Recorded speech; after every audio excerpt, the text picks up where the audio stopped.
Sports City, chefs, Sports City, chefs.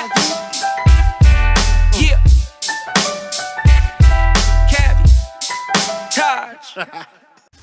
What's going on, Sports City? It's your boy Sirius back with another edition of Finger Foods, an exclusive here on Sports City Chefs and SportsCityChefs.com.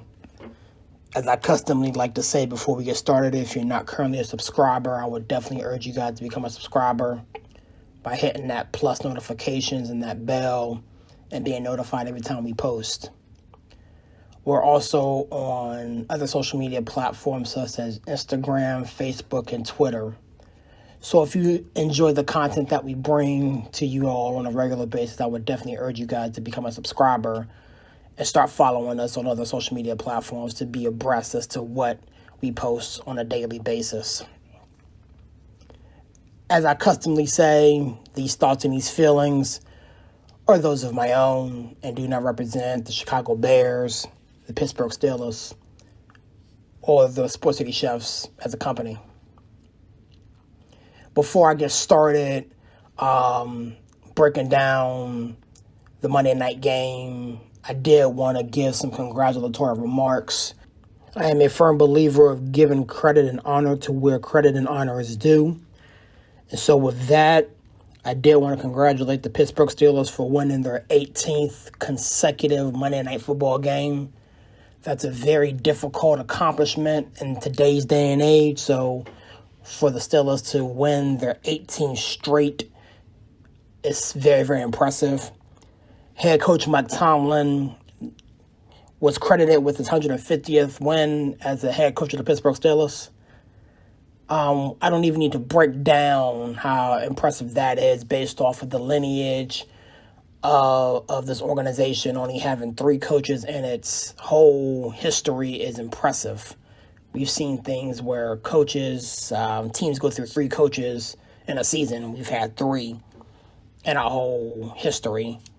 T.J. Watt notched his 60th career sack in the Monday night game, and that's to be commended.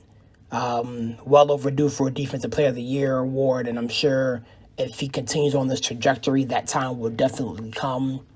And last but not least, Big Roethlisberger had his 50th career come from behind victory.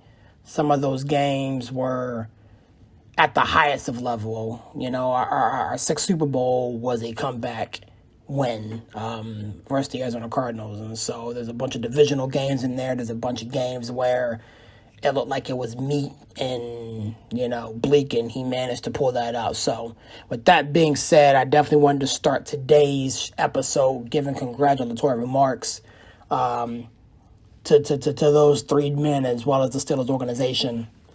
With that being said, I wanted to dive into the Monday night game as the Pittsburgh Steelers did come out victorious. I'm annoyed. Those of you guys who know me understand that I don't grade on a curve. I really don't. And I understand that our opponents get paid to play their positions just like the Steelers get paid to play their positions. However, this was more, in my opinion, about what we didn't do and less about what the Chicago Bears did. For 3 quarters, we literally dominate the football game. Okay?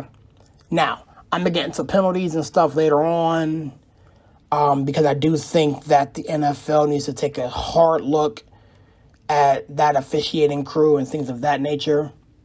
But when it comes to snapping the ball, moving the ball, getting after the ball, the Steelers dominated this ball game. We were able to run it somewhat successfully. Najee Harris, as well as the backs, were on jet sweeps and running the football. I felt for the most part we was able to throw the football. We were able to keep Chicago behind the sticks defensively.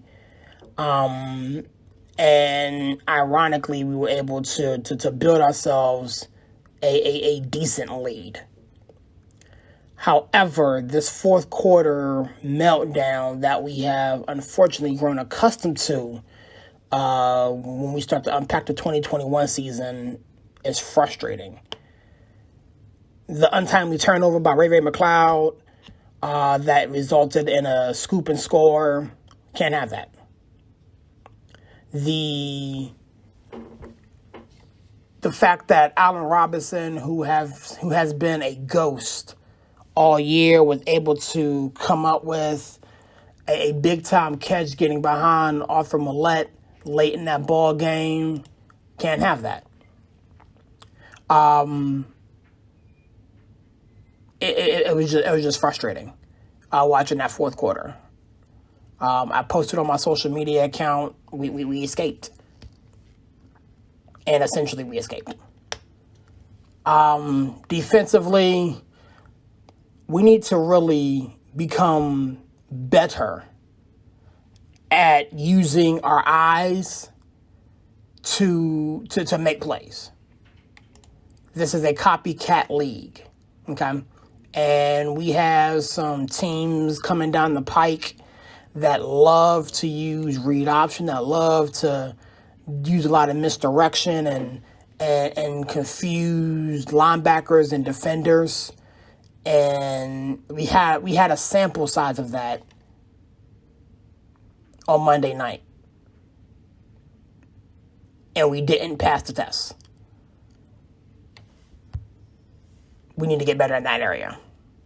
I felt our defensive front was able to rush and generate pressure. Again, I can't speak enough about the efforts of TJ Watt, Cam Hayward, Alex Highsmith and company. I really felt that they primarily were the wave that we rode to get us to victory ultimately. Every one of TJ Watt's sacks were timely, and he had 3 of them in the ball game. A couple pass breaks up, tackles for loss.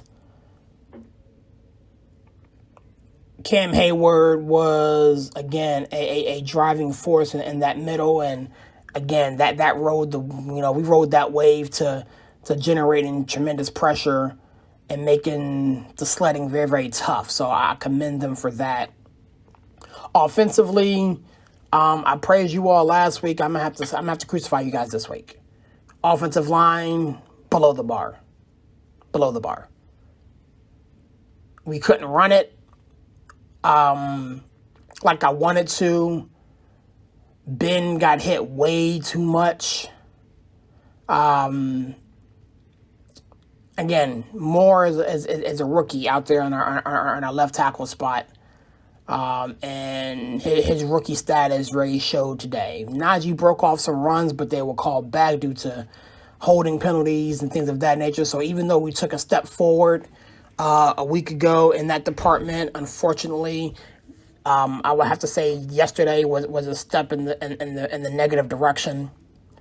I can't say enough about the efforts of my receiving corps for putting their hand in the pile and helping us push forward. We ran a lot of jet sweeps. We ran a lot of wide receiver, runs, blocking on the perimeter, catching balls in less than ideal situations. The deep one to James Washington was underthrown. If that was thrown on time, that may have been a walking touchdown, or Ben had enough arm to get it there. That would have been a walking touchdown. But again, James Washington is the forgotten receiver who tends to always show up when his number is called, and I appreciate him for that. It looks like we found a tight end in Pat Freiermuth. This is the second week in a row that he's going to be, on highlight packages and just doing different things. The thing I like about Pat Freiermuth the most is his willingness to block and his willingness to put his body on the line to secure catches. Ben looked at him a lot on Monday night, and obviously his 2 touchdowns will be highlighted, but the one that I want to talk about primarily was the one that put us in field goal range late in that ball game in the fourth quarter. You know, he seems to always find a way to get open and to find a way to make himself available for Big Ben. And I salute him for that. You know, I'm kind of biased as a Penn State guy. I'm a Penn State guy, so it's what we do. With that being said, I want to tip my cap to the Chicago Bears. Justin Fields, again, if you listen to what I said last week, it kind of played itself out. He's a gamer.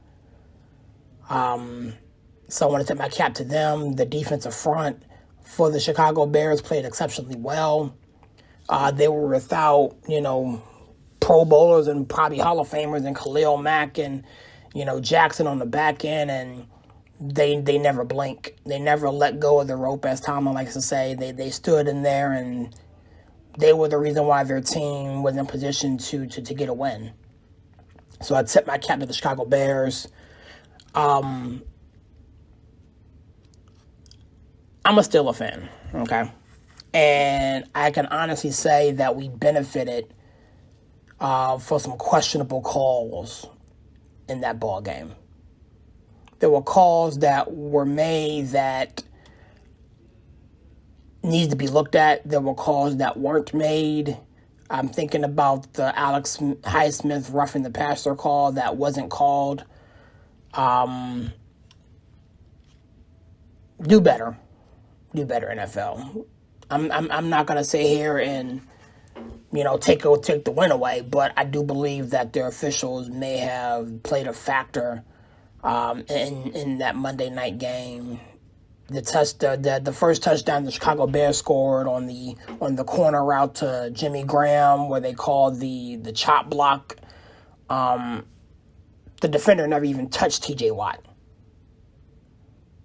He never even touched him, and yet the foul was called, and that kind of changed the trajectory of a game. Instead of it being 10-14, it was 14-6. Who knows how the outcome of that game would have played out. So I would be remiss if I didn't mention that. My God, it felt good to get Boswell back in the stadium. As the late, great Stuart Scott would always say, he's as cool as the other side of the pillow. No moment phases him. Nothing is too big. Nothing is too bright. He just always seems to deliver for us. And again, I'm appreciative that we have a kicker who does that. In a league where kicking is difficult, in a league where we've seen kickers get released and cut and things of that nature, we have a guy who is automatic. So I salute him for that. With that being said, we'll put this one away with the others. We got a motivated and well-rested Detroit Lions team coming into that building this upcoming week, so we really have to be on our P's and Q's and make sure that we learn from Monday night's game and don't create the same mistakes and bring those into next week's game. This Detroit Lions team has been close several times. This Detroit Lions team essentially is playing with house money. They have nothing to lose. We've seen them do fake punts. We've seen them do onside kicks. We've seen them do pretty much anything but the fumble-rooski and to try to secure victory and get their first win. So we should expect that plus some in Heinz Field on Sunday.